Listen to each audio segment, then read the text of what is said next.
Hello, hello, bonjour tout le monde, comment allez-vous? Je suis donc avec vous en direct pour un nouveau Facebook Live.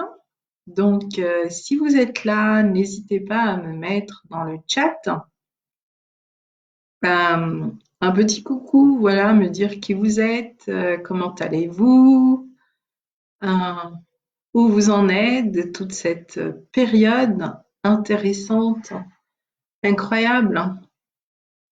J'espère que vous allez bien, que vous êtes en bonne santé et que vous avancez sur, sur ce qui a du sens pour vous, sur ce qui a de la valeur pour vous, sur, voilà, sur toutes vos réflexions, sur toutes vos actions.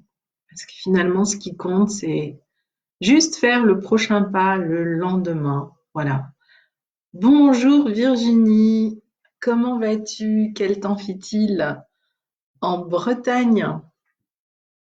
Hier, on a fait une superbe table ronde, voilà, avec 5 autres partenaires experts dans des domaines différents pour justement vous tracer un peu tout cet écosystème que je suis en train de mettre en place avec mon équipe, avec mes partenaires, pour justement vous amener à comprendre ce qu'est un écosystème entrepreneurial. Je ne fais pas seulement de le partager, je le mets en place en même temps que je vous accompagne pour vous montrer le processus et ce vers quoi on tend grâce à ce programme de l'entrepreneuriat vivant et éco-responsable.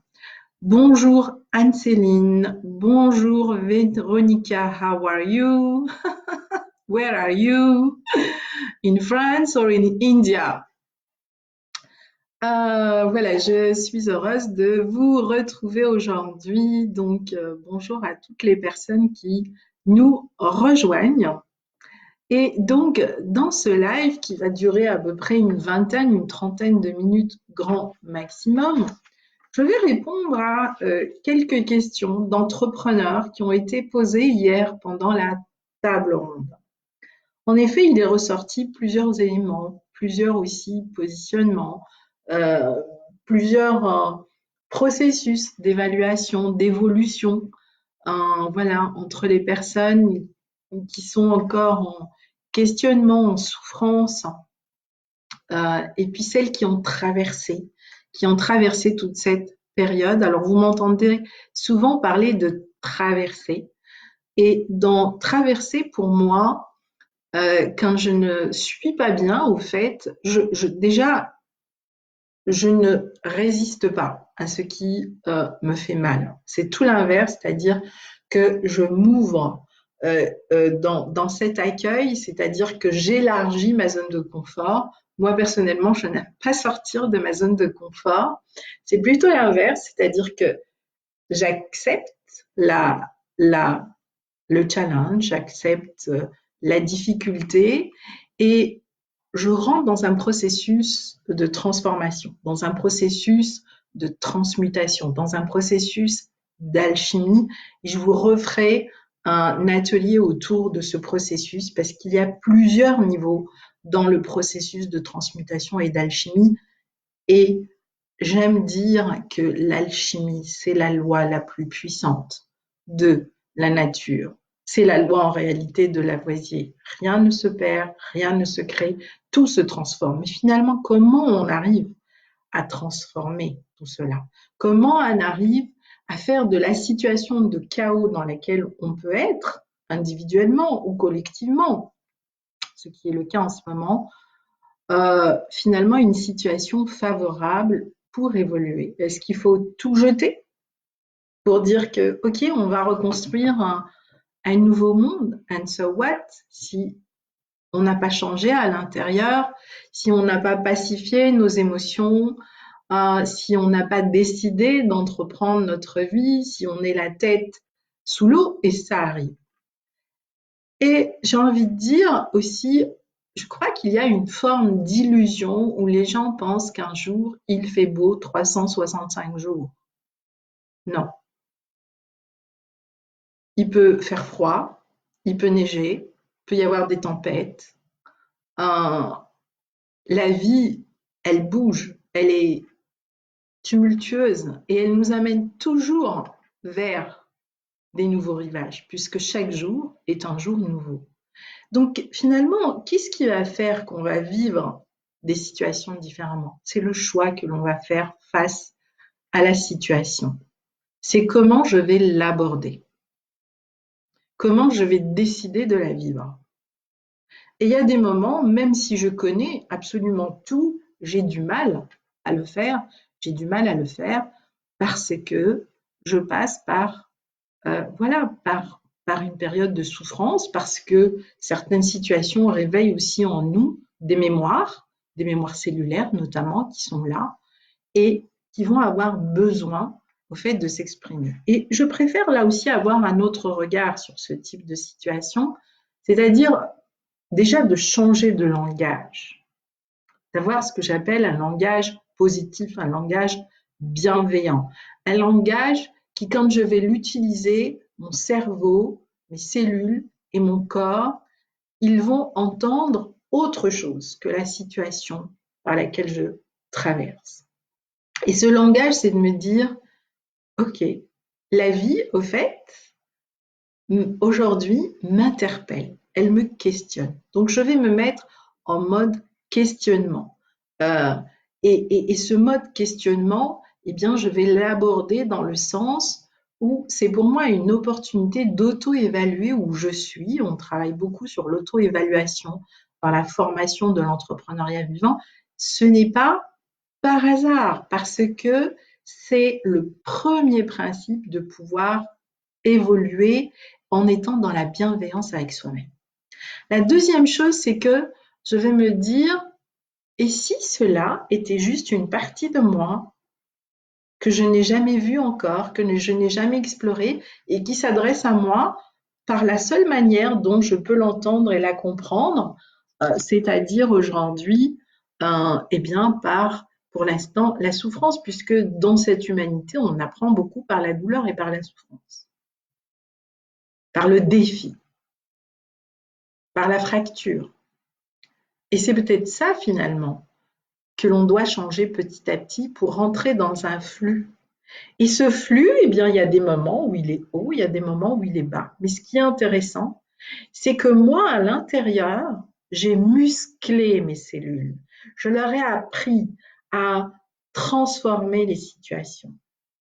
Et quand on apprend à vivre avec son corps, et ça, je trouve ça extraordinaire, eh bien, on a des milliards de petits soldats, ces petites cellules qui vont tous les jours agir pour nous.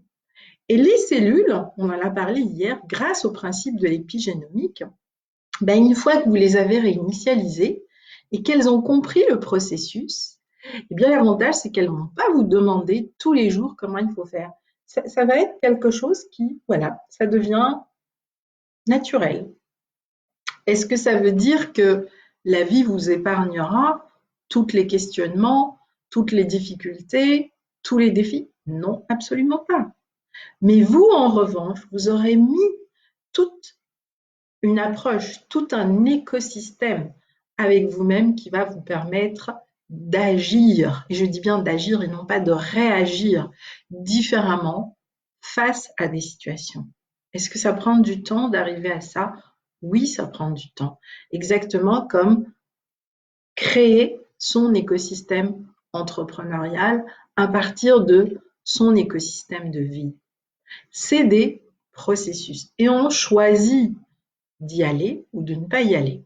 Et hier, ce que je voulais vous montrer à travers cette table ronde, à travers ce regard croisé avec d'autres personnes, c'est qu'il y a plein de façons de rentrer dans votre processus en fonction de votre histoire, en fonction de votre expérience, en fonction de là où vous êtes, en fonction de l'étape que vous traversez, en fonction des moyens que vous allez mettre à votre disposition pour avancer, en fonction des choix que vous allez faire. Donc vous voyez, le panel, il est très large et c'est normal. Nous sommes des êtres vivants. Et en tant qu'être vivant, eh ben, on fait partie de tout un panel qui s'appelle la diversité et la biodiversité. Donc c'est normal que l'expression de l'humain soit différente. Et là, une fois qu'on a traversé le choix, c'est d'apprendre à entendre. Entendre que l'autre, il a un point de vue différent. Mais peut-être que tout simplement l'autre a une approche différente parce qu'il vient d'une expérience différente. Et à partir du moment où je commence à voir l'autre comme différent de par son approche et non pas différent comme opposé à ce que je suis, j'ouvre là aussi un nouvel espace, d'accord, pour communiquer avec l'autre. C'est ce qu'on appelle la bonne gouvernance. Mais c'est pas facile, encore une fois, d'arriver à la bonne gouvernance parce que pareil, pour arriver à ça, ça veut dire que moi, j'ai cheminé pour être dans cette écoute. Et là encore, ce n'est pas une écoute passive ou en résistance, c'est une écoute positive. Après, je peux être d'accord ou ne pas être d'accord. Et ainsi de suite. Et on élargit le cercle. Au fur et à mesure qu'on élargit le cercle, la même chose, votre être s'élargit. Et c'est en élargissant votre zone de confort que vous élargissez votre écosystème. Et ça, le corps, il l'entend. Et le corps se transforme en un extraordinaire GPS. C'est-à-dire qu'une fois qu'il connaît le principe, il le fait par lui-même. Il ne vous demande plus votre avis. Et c'est comme ça qu'on gagne en temps, en énergie, en puissance, en capacité à répondre rapidement, etc. C'est en réalité tellement naturel. Alors que quand on est dans sa tête, quand on est dans les dictates du mental, c'est lui qui a besoin d'être dans... Moi, je dis souvent que notre mental, c'est comme une immense commode dans laquelle on a plusieurs tiroirs. Et puis, on va ranger chaque chose dans un tiroir. Si vous regardez dans l'écosystème, il n'y a pas de tiroir, il y a des strates entre la strate herbacée, la strate arborée et puis la strate arbustive, puis après la strate arborée, mais tout ça, ça communique et ça interagit. Alors que nous, aujourd'hui, eh bien, on veut tout classer. Ça va à gauche, ça va à droite. Et pour moi, classer, ce n'est pas ranger, ce n'est pas organiser. Organiser mon écosystème, c'est créer différents endroits où je vais pouvoir travailler, où je vais pouvoir lire, où je vais pouvoir observer, où je vais pouvoir... Et tous ces endroits, ça me permet d'avoir un flux qui va faire que ma journée, elle va être différente et que je vais pouvoir passer d'un espace à un autre. Et ça, le mental, il n'aime pas.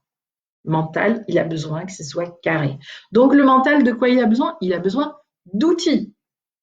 Puis un jour, il se perd dans ses outils. Et c'est une des questions qui est venue hier, notamment Fabienne ou Nathalie, qui disaient qu'elles étaient des entrepreneurs, mais qu'aujourd'hui, elles cherchaient à mieux avancer, ou Alain par exemple, mais leur problème, c'est qu'elles sont dispersées. Et ça, c'est typiquement les stratégies du mental. C'est-à-dire que lui, il va avoir besoin d'avoir tellement d'outils que du coup, ça le disperse plus qu'autre chose. Et quand on est dispersé, on a du mal à être dans le focus.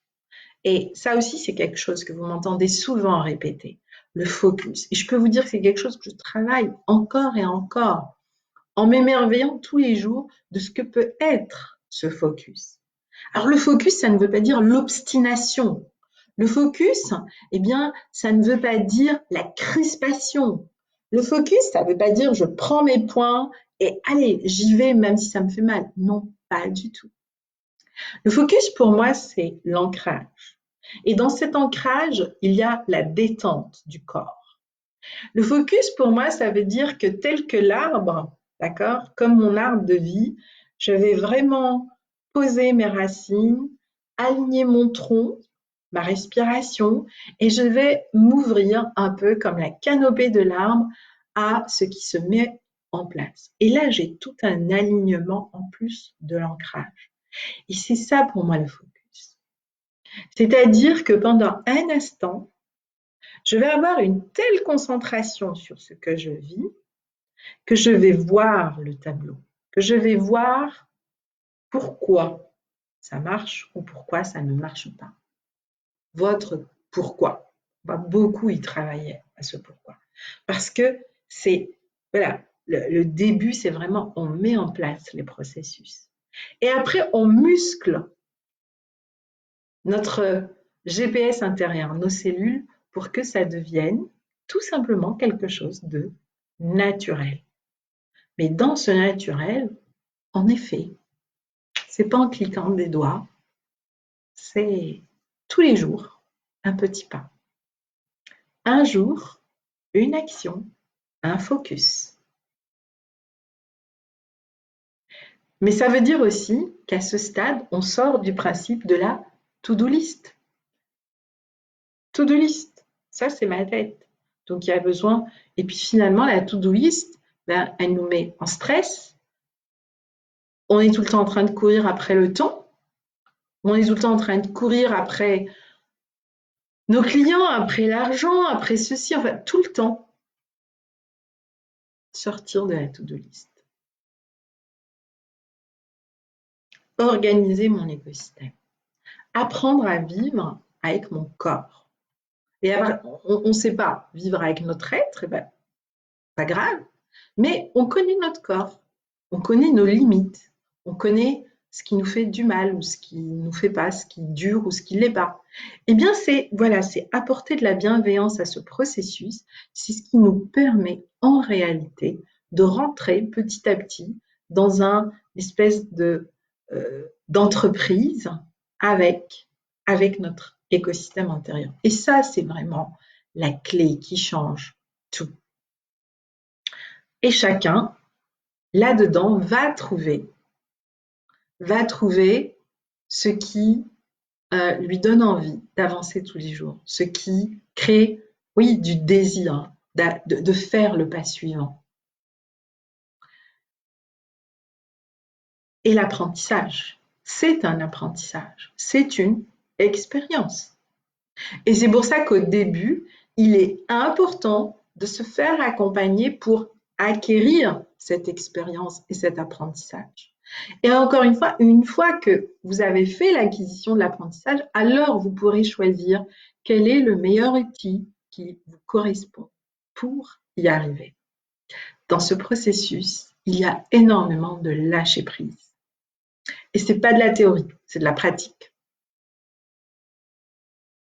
C'est ce que je transmets dans mes formations en ligne et c'est ce que je vous fais vivre grandeur nature quand les personnes viennent au stage de pleine nature et autres qui reprendront après le confinement. Mais cette année, clairement, il y en aura beaucoup moins puisque déjà la période s'est bien rétrécie et que voilà, maintenant, je vais vraiment me concentrer sur cette première cohorte, comme disent les Canadiens, de personnes qui ont rejoint la formation de l'entrepreneuriat vivant et éco-responsable et que voilà, je suis en train de créer tout un écosystème qui va leur permettre justement de croiser des informations. Donc hier, pour la première table ronde, nous avons parlé avec une vision différente de l'écosystème intérieur, mais vous avez vu que on l'a abordé de plein de façons différentes avec mes partenaires qui étaient là avec vous hier, mais à chaque fois, on revenait toujours à ce processus systémique, à cette entreprise intérieure en lien avec la nature, avec le vivant, avec l'écologie. Dans la prochaine table ronde qui aura lieu donc le samedi 2 mai de 16h à 18h, j'invite d'autres acteurs. D'ailleurs, cette table ronde sera beaucoup plus yang, sera beaucoup plus masculine. Et ce n'est pas que j'ai choisi, ça c'est vraiment organisé comme ça. Et du coup, ça attire mon attention en me disant finalement, bien peut-être que les femmes, dans leur approche, dans cette approche du féminin, eh bien, elles vont plus s'occuper de la maison et de la maison intérieure. Ce qui parle beaucoup moins peut-être au masculin. Même si aujourd'hui, dans le masculin, il y a beaucoup de féminin et il y a des hommes qui osent et qui avancent aussi sur ce processus du féminin en nœud. Et la balance alchimique, c'est lorsque les deux s'équilibrent, d'abord à l'intérieur et ensuite à l'extérieur. C'est un peu ce que nous a partagé Christine hier en parlant aussi du couple comme un chemin initiatique. Mais ce couple, pour qu'il devienne initiatique, il y a aussi tout un travail intérieur qui va se faire. D'abord, mon couple intérieur, mon yin, mon yang, mon soleil et ma lune. Et c'est pas simple d'équilibrer le soleil et la lune, c'est comme équilibrer le feu et l'eau. Et ça, ce sont vraiment des processus alchimiques qui nous permettent justement de pacifier l'expérience que nous traversons. Et je pense que c'est à ce moment-là que cette expérience devient un apprentissage et que l'apprentissage, eh bien, devient tout simplement un mode de vie. Et dans ce mode de vie, tout est possible, les bons, les mauvais moments, mais ce qui change, c'est ma posture, c'est mon ancrage face à la situation. Et je pense que dans les années qui viennent, face à la crise que nous allons avoir à relever tous et toutes, collectivement et individuellement, eh bien, ce sont plutôt nos aptitudes qui vont faire que certains vont la traverser, la transcender et en faire des solutions et vont devenir des phares pour montrer le chemin aux autres, et d'autres, eh bien, comme dans beaucoup de crises, vont rentrer en mode résistance, et quand on résiste, on casse, on disparaît. Mais ce n'est pas la crise, c'est quelle est la meilleure stratégie que vous allez mettre face à cette situation. Moi, je crois beaucoup en la puissance du vivant en nous, en cette vision organique des choses. Et ce n'est pas simple, je peux vous dire, à chaque instant de rester dans cette approche organique des choses. Parce qu'il y a toujours plein d'informations qui arrivent, il y a ceux qui sont pour, il y a ceux qui sont contre, il y a ceux à qui ça ne correspond pas, parce que ce n'est pas encore le bon timing pour eux. Mais tout cela vont vouloir à un moment impacter votre entreprise. Et c'est là où c'est important, parce que quand vous allez être ancré, vous allez vous écouter. Et c'est le plus important. Vous écouter, vous faire confiance dans votre singularité. C'est pour ça que être dans sa singularité, ce n'est pas simple, parce qu'il y a tout ce qui se passe autour et qui impacte cela. Entre ceux qui vous montrent du doigt, ceux qui disent mais non, c'est pas comme ça, ceux qui disent mais etc., etc., qu'on le veuille ou non, ça a une influence. Les infos, tout ça, tous les jours, interagit avec nous. Et pour moi, revenir à sa singularité, c'est trouver déjà son propre fil conducteur, un peu comme notre boussole, qui va nous permettre de dire je choisis à gauche, je choisis à droite, je choisis d'écouter celui-là, pas celui-là. Et je peux aussi choisir d'écouter finalement tout le monde pour comprendre ce qui se passe autour de moi, pour avoir les informations, mais pas pour m'en polluer, mais pour avoir encore plus de discernement dans les solutions que je vais adapter pour apporter les bonnes réponses. Et la sagesse, elle est dans ce processus de discernement. Donc, notre prochaine table ronde, on va aborder un nouveau sujet, qui est le territoire, qui est notre lien avec tout cet aspect décisionnel à l'échelle des territoires, que beaucoup pensent subir d'ailleurs, que beaucoup sont contre. Et finalement, vous allez voir les invités que je vais avoir, donc 3 hommes, et qui vont vous partager leur vision, mais qui vont aussi vous partager leur expérience, leurs challenges, leurs défis, leurs difficultés à faire évoluer le processus territorial.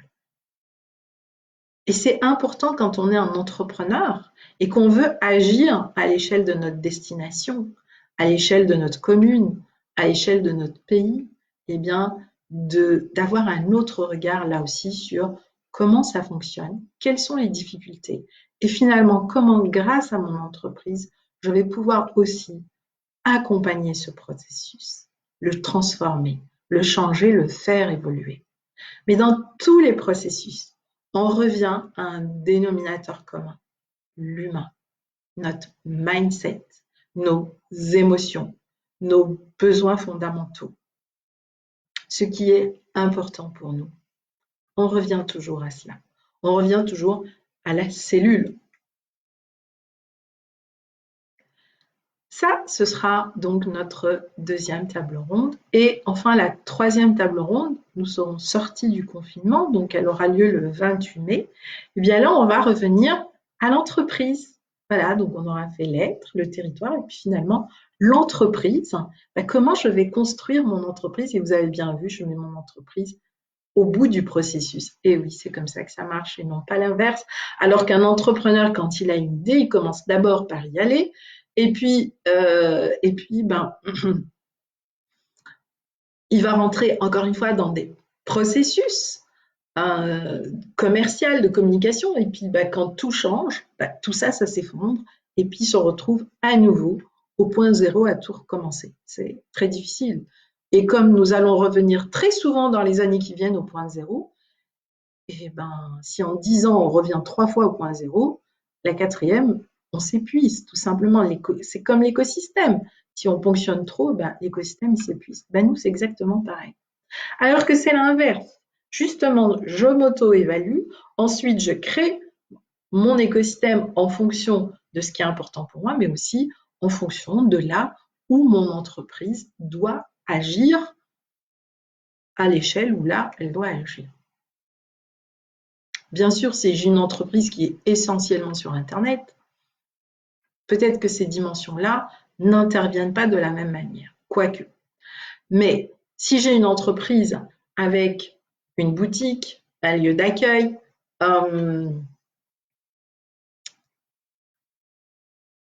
une activité réelle, d'accord, dans le monde dans lequel on vit, c'est important de comprendre à quel moment je vais impacter positivement mon territoire et comment je peux travailler la main dans la main avec mon territoire, à la fois en valorisant mon entreprise et en préservant la biodiversité, à la fois en régénérant l'être que je suis et en régénérant le lieu où je suis. Et votre territoire, ça peut être tout simplement, je ne sais pas, un écolieu, ça peut être votre boutique, ça peut être votre lieu d'accueil, ça peut être un atelier, si vous avez un atelier. Voilà, ça peut être vraiment des espaces différents. Mais à partir du moment où vous êtes actif sur aussi un espace réel, eh bien, pour moi, vous pouvez transformer cet espace en entreprise, en territoire et en destination. Et vraiment, c'est ce processus-là que l'on va partager pendant ces trois tables rondes où je vais faire intervenir différents acteurs qui vont encore une fois vous partager des visions différentes et où l'idée, c'est de vous ouvrir à chaque fois à un autre niveau de langage, à un autre niveau de réflexion. Et vous allez voir, pour tous ceux qui suivront les trois tables rondes, eh bien, nous ferons la conclusion à la troisième. Le fil conducteur est le même. On revient à comment on prépare notre écosystème intérieur à devenir acteur de tout cela. Et chacun aura un temps différent, une approche différente, etc., etc. Moi, j'ai choisi, de par mon expérience, de par ma naissance, de par ce que je suis depuis petite, ce lien organique que j'ai toujours eu avec la nature, avec le vivant, de partager avec vous donc cette expérience par rapport aux différents écosystèmes et par rapport à la planète Terre et par rapport à l'écologie. Donc, si on se disperse, eh bien, c'est que à l'intérieur, c'est pas construit et qu'il faut prendre le temps de construire ça à l'intérieur. Sauf qu'aujourd'hui, encore une fois, il y a trop de tentations, il y a trop de distractions, il y a trop d'informations. Comment faire? Qui suivre? Qui écouter? Et quand vous en êtes là, revenez à vous et apprenez le processus d'auto-évaluation. Et vous allez voir que ça va être difficile une première fois, une deuxième fois, une troisième fois. Et puis, à la quatrième fois, quelque chose à l'intérieur va s'ouvrir et vous allez voir clairement pourquoi cela se passe ainsi. Et que, quelle que soit la difficulté par où on passe, oui, il y a une pépite pour nous. Il y a une part de nous qui est là et qui dit entends-moi, écoute-moi, j'ai quelque chose à te dire. Voilà, voilà par rapport à cette question de m'éparpiller, ne pas savoir m'écouter. J'ai envie d'avancer, mais voilà, je dois relever tous ces challenges. Eh bien, c'est pour vous dire que ces challenges sont là pour vous amener à un processus d'abord intérieur, ensuite vous allez déployer ce processus autour de vous, votre environnement extérieur. Et enfin, lorsque vous avez construit donc ce terrain-là, quand vous avez préparé cet écosystème, vous allez pouvoir commencer à l'organiser différemment avec à la fois une partie professionnelle, une partie personnelle. Mais tout ça, en réalité, c'est pas dans des tiroirs, c'est pas dans des cases, non, ça interagit et euh, ça s'auto-nourrit et ça se nourrit mutuellement. Et c'est vraiment un apprentissage. Et pour avoir testé plein de choses, j'avoue que dans ce domaine, j'ai rarement trouvé un apprentissage aussi fluide, aussi simple, aussi parlant que celui et le langage de la nature. Et en tout cas, moi, c'est vers ce langage-là que je vous guide et que je vous montre à travers les différentes expériences, mais qui sont pas, qui sont les miennes. Mais ce qui est intéressant, c'est de trouver les vôtres dans ce processus et de trouver votre propre langage pour pouvoir exprimer à votre tour votre singularité et votre positionnement intérieur qui devient votre positionnement extérieur. Et là, voilà, on est en train de construire tout un écosystème qui va justement vous permettre d'avoir des réponses à toutes vos questions selon des prismes différents. Hier, plein de personnes ont eu des prises de conscience parce que justement, ils ont entendu des langages différents, mais qui les ramenaient à la même chose, qui les ramenaient à plusieurs compréhensions de là où ils sont et de ce qu'ils ont à mettre en place. Et donc, vous voyez, ça passe par des processus différents, mais qui sont tous interconnectés autour de la plateforme de l'entrepreneuriat vivant et éco-responsable. C'est vraiment cette plateforme-là que je mets en place en 2020 pour accompagner aussi bien les entrepreneurs que les territoires, que les acteurs territoriaux à justement trouver un équilibre où ils vont pouvoir enfin travailler ensemble et avancer ensemble.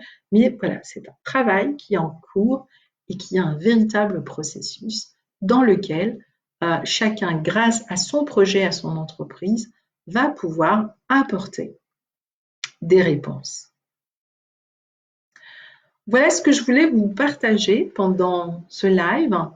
Par ailleurs aussi, ce que je voulais vous dire, c'est qu'à partir de la semaine prochaine, je vais passer à un live par semaine qui sera certainement le mercredi à 13h et je garderai tout le temps donc ce live hebdomadaire. Peut-être que l'heure changera quand on sortira du déconfinement parce qu'aujourd'hui, ben voilà, c'est beaucoup de travail pour moi, pour mon équipe, d'avoir de live, de les préparer, de vous donner du vrai contenu, de pouvoir aussi que les lives deviennent aussi des moments où vous allez acquérir des outils à chaque live comme nous avons fait pour le tableau de bord où vous allez pouvoir expérimenter des choses qui seront des réponses à des vraies questions.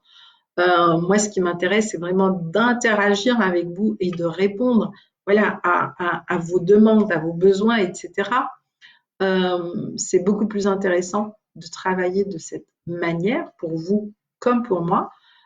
Et comme Nous allons aussi rentrer dans le processus où il y aura les master causeries, où il y aura des tables rondes, où il y aura des rencontres avec des paroles d'acteurs, etc. Donc voilà, c'est différentes activités et donc expériences que je vais vous partager autour de ce grand thème qui est l'entrepreneuriat éco-responsable et vivant pour vous permettre à votre tour de vous ouvrir petit à petit à un prisme beaucoup plus large qui va vous permettre de construire à la fois une entreprise unique et singulière et à la fois une entreprise qui va être ouverte vers les besoins et les nouveaux besoins qui vont émerger de ce qui nous entoure. Et donc, dans ces nouveaux besoins, il y a aussi des personnes qui vont avoir besoin de vos services, besoin de vos compétences et qui deviendront naturellement vos clients. Et ça se passe de manière simple, fluide et naturelle. Mais pour cela, vous devez apprendre à créer votre écosystème. Et comme aussi on va fonctionner en réseau, ben là aussi, vous allez découvrir petit à petit comment un réseau devient, en revanche, une véritable économie, un véritable outil de l'économie résiliente et de cette économie en circuit court. Voilà, ça ne se fera pas en un jour, mais c'est un processus qui peut se construire sur toute l'année en 2020 et qui va vous permettre d'aborder les 3 prochaines années de manière complètement différente. Voilà, j'espère que ce que je vous partage vous parle. N'hésitez pas en tout cas à me mettre des commentaires. Je reviens toujours un peu sur le chat pour lire vos commentaires, ce que vous pensez de tout ça. De me poser aussi des questions. Vous pouvez toujours m'envoyer vos questions à contact@nh.net qui pourront faire l'objet des prochains lives. Et puis, je vous dis à très bientôt, soit pour un live, soit pour une table ronde, soit pour une masterclass ou une master causerie. Virginie qui dit temps un peu gris aujourd'hui, je vais bien. Donc, table ronde très riche hier. Oui, tout à fait. Delphine du 94. Bonjour Delphine. Yessine. Bonjour Yessine. Ah, le ramadan. Bah écoute, bon ramadan Yessine. L'incertitude du moment me fait évaluer, réévaluer chaque jour et finalement évoluer. Oui, c'est absolument ça, Dominique.